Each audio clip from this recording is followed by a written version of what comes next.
बिस्मिल्लाहिर्रहमानिर्रहीम। साथियों अस्सलाम वालेकुम। दोस्तों अॼु असां जो वीडियो ठाहिण जो मक़सदु आहे त अॼु केटल फार्म जेको सो तव्हां आबादगारनि खे ॾेखारियूं ऐं हीअ बि लाज़िम मज़लूम आहे। ज़राअत सां गॾोगॾु ही केटल फार्म बि आबादगारनि जे लाइ हिकिड़ो सहारो आहे। अॼु असां गॾु जे लॻ राबतियाणी मखी ॻोठ में उते असां आहियूं। ही केटल फार्म मुंहिंजे पोयां आहे। मूंसां गॾु साईं ज़रई माहिर साईं मोहम्मद ख़ान वसाण साहिबु ऐं हीअ जिन जो केटल फार्म आहे भाउ मुनवर वसाण मौजूदु आहिनि। उन्हनि खां हिन बाबति सवाल जवाब कंदासीं। साथियों, जीअं त एग्रीकल्चर सां गॾु केटल फार्मिंग इहा बि लाज़मी आहे। असां जेके आबादगार आहियूं उहे सभई डिपेंड कयूं था ज़राइत ते, वोण कणिक कमंद वग़ैरह। त हाणे तव्हां ॾिसो जेके हालतूं पैदा थी वियूं आहिनि हिन वक़्तु जेका क्राइसिस जो दौरु आहे, पाणी कोन्हे को ऐं ज़मीनदार सॼा सभु परेशान आहिनि। उन करे उन्हनि जे लाइ लाज़मी आहे त केटल फार्मिंग यानी कुझु माल उन्हनि वटि हुजे जो खीर जा रेट वॾा आहिनि, गोश्त जा रेट वॾा आहिनि ऐं इहे शयूं जेके आहिनि से लाज़मी हुअणु घुरिजनि। त अॼु असां जेको आहे सो मखी जे भाॻे मुनवर वसाण सां गॾु मौजूदु आहियूं ऐं हिन जो वॾो शौक़ु रहियो आहे केटल फार्मिंग ते। ऐं हीअ पाण नौकिरी बि करे थो, यानी हिन जी सरकारी जॉब बि आहे। उन जे सभु इंजीनियर आहे, उन जे बावजूदि जेको आहे सो हिन जो जेको शौक़ु आहे या हिन जे पूरे घराणे जो शौक़ु आहे त हिन जेको आहे सो हीअ माल पाए। त हिन खां पुछंदासीं त हीअ जेको तव्हां माल धारियो था, माल मां जेको फ़ाइदो आहे पहिरीं ॿुधायो त कहिड़ो आहे असांखे। अस्सलाम वालेकुम, बिस्मिल्लाहिर्रहमानिर्रहीम। महिरबानी साईं मोहम्मद ख़ान वसाण साहिबु, तव्हांजी वॾी महिरबानी जो तव्हां हिते असां वटि आया ऐं तमामु घणी ख़ुशी थी। असल में साईं हिते पाण वटि जेको सिस्टम आहे उहो हले पियो ज़मींदारी सां गॾोगॾु जेकॾहिं माल आहे त सभु शइ वारे में अचे थी। ज़मींदारी मां जेका प्रोडक्शन अचे थी उहा त घर मस हली सघे थो। एॾी महांगाई तमामु घणी थी वई आहे। उन हवाले सां माल जेको आहे उहो तमामु ज़रूरी आहे ऐं वॾी सपोर्ट आहे घर जे मतिलबु सभु जेको घर जो खाधे पीते जो सामान आहे प्लस में जेको रोज़ जा अख़राजात आहिनि उहे इन मां निकिरी सघनि था। असां बि इहो सोचे करे असांजे वॾनि जो शुरू खां वठी भाॻिया रहिया आहिनि, उन्हनि जो बि सिस्टम हो।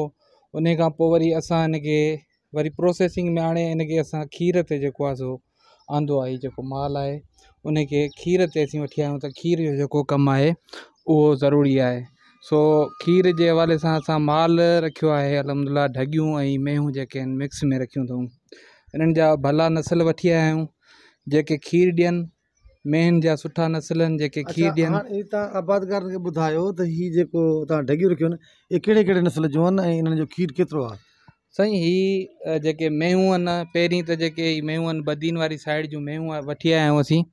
उतां जी जेका मेह आहे हिकिड़ो त घणो टाइम दुहाए थी, ॿियो खीर बि तक़रीबन उनजो 5 खां 5.5 6 किलो एवरेजन जेको आहे टाइम ते ॾिए थी। फर खे बि धाराए सुठो।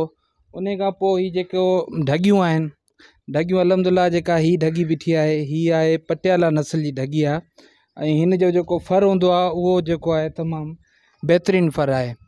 ऐं हीअ जेके ॿिया नस्ल बीठा आहिनि जंहिंमें जर्सी आहे ऐं साहिवाल क्रास आहे, डच आहे ऐं हीअ जेको आहे मतिलबु फॉरेन जी आहे ऐं हू परी जेका आहे साहिवाल ऐं जर्सी में क्रास आहे। इहे तमामु सुठा नस्ल आहिनि जेके खीर ॾियनि था। हिकिड़ी ढगी जेका आहे टाइम ते जेको आहे 12 किलो 10 किलो खीर जेको आहे ॾिए थी। अच्छा, हिन वक़्तु जेका पोज़ीशन आहे त मार्केट में खीर जेको आहे त कहिड़ो अघु वञे थो? ढगी जो खीर जो रेट अलॻि आहे ऐं मेह जो अलॻि आहे छा? साईं असां जेको आहे खीर सां गॾोगॾु वरी पंहिंजो दुकानु शॉप बि जेको आहे खोलियो आहे। उन हवाले सां जेको खीर आहे असीं माण्हुनि खे ॿुधाए खपायूं था। ढगी जो जेको खीर आहे उनजो मुख़्तलिफ़ रेट आहे। 110 रुपया जेको आहे ढगी जो रेट हींअर हले पियो खीर जो। ऐं प्लस में जेको मेह आहे उन जो ऐं ढगी जो मिक्स में जेको आहे 130 रुपया उन्हनि जो जेको आहे सो रेट हले पियो ढगी जो मिक्स। अच्छा, हाणे तव्हां ॿी ॻाल्हि ॿुधायो त हिननि जी खाध खुराक जा जेके टाइमिंग छा आहिनि ऐं कहिड़ी ॾियो था?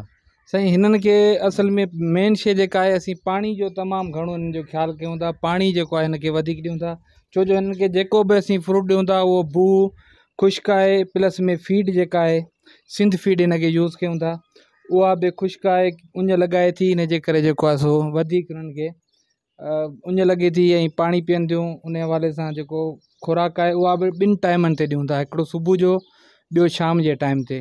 पाणी हिननि खे 3 दफ़ा पियारियूं था। त दोस्तो हीअ मुख़्तसर मालूमात त जेके आबादगार ॿनी ॿारे वारा आहिनि उन्हनि खे घुरिजे त जेको आहे सो माल लाज़मी धारियुनि माल जेको आहे सो तव्हांजी हिकिड़ी अलॻि इनकम आहे। ऐं जेकर तव्हांजी नौकिरियूं ऐं ॿी शयूं आहिनि उहे फ़क़ति जेके आहिनि से तव्हांजो पघार तव्हां उन मां रुॻो घर हलाए सघो था, ॿियो कुझु कोन थींदो। उन करे तव्हां वटि माल जेको आहे सो लाज़मी आहे। वॾी महिरबानी दोस्तों।